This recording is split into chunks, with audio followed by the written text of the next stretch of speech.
দর্শক মন্ডলী, আপনাদের সবাইকে মোবারকবাদ জানাই, ধন্যবাদ জানাই। আপনারা এই খতমে বুখারী জলসায় উপস্থিত হয়েছেন। আল্লাহ তাআলা আপনাদের হাজির হওয়াকে কবুল করুন। আল্লাহ তাআলার কাছে দোয়া করি, যা কিছু এখান থেকে বলা এবং শোনা হচ্ছে তার প্রতি 100% আল্লাহ তাবারক ওয়া তাআলা আমল করার তৌফিক দান করুন। मोहतरम बुजुर्ग दोस्तों, ये जलसा যেরকম আপনারা শুনতে আসছেন, এই জলসা অনুষ্ঠিত হয়েছে খতমে বুখারী উপলক্ষে। তো বুখারী শরীফ আমরা অনেকবারই এই শব্দটা শুনতে থাকি। বুখারী শরীফ একটি হাদিসের কিতাব। मोहतरम बुजुर्ग दोस्तों, बुखारी शरीफ खत्मे बुखारी शरीफ के शेष करा হয়েছে।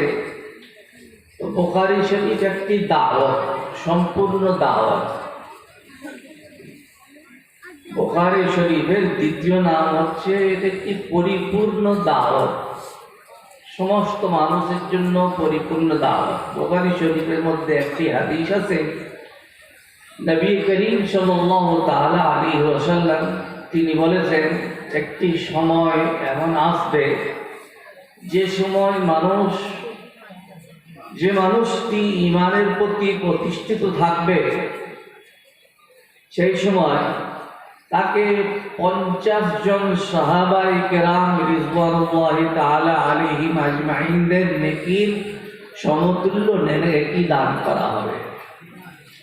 এমন সময় আসবে যে সময়ে ঈমানের প্রতি প্রতিষ্ঠিত থাকা খুব মুশকিল হয়ে যাবে। মোহতারাম বুজুর্গ দোস্ত, একটু কথাগুলো লাইনের সাইড সেন্টার থেকে নিয়ে একটু সাইড নিয়ে লাইনে নিয়ে এসে যদি কথা বলা হয়, তো বুখারী শরীফের মানে হচ্ছে আমাদের প্রত্যেকটা জীবনের কাজ, সুন্নাত, নবী করিম সাল্লাল্লাহু তাআলা আলাইহি ওয়াসাল্লামের সিরাত, তার সুন্নত অনুযায়ী আমার এই কাজগুলো হচ্ছে কিনা, প্রত্যেকটা কাজ সুন্নতের সাথে হচ্ছে কিনা। মোহতারাম বুজুর্গ দোস্ত, খতমে বুখারীর উপলক্ষে একটা কথা বারবার মনে পড়ে যায়। এখন তো আমরা সবাই জানি শিক্ষা কোনোদিন কেউ বাধা দেয়নি, শিক্ষা করার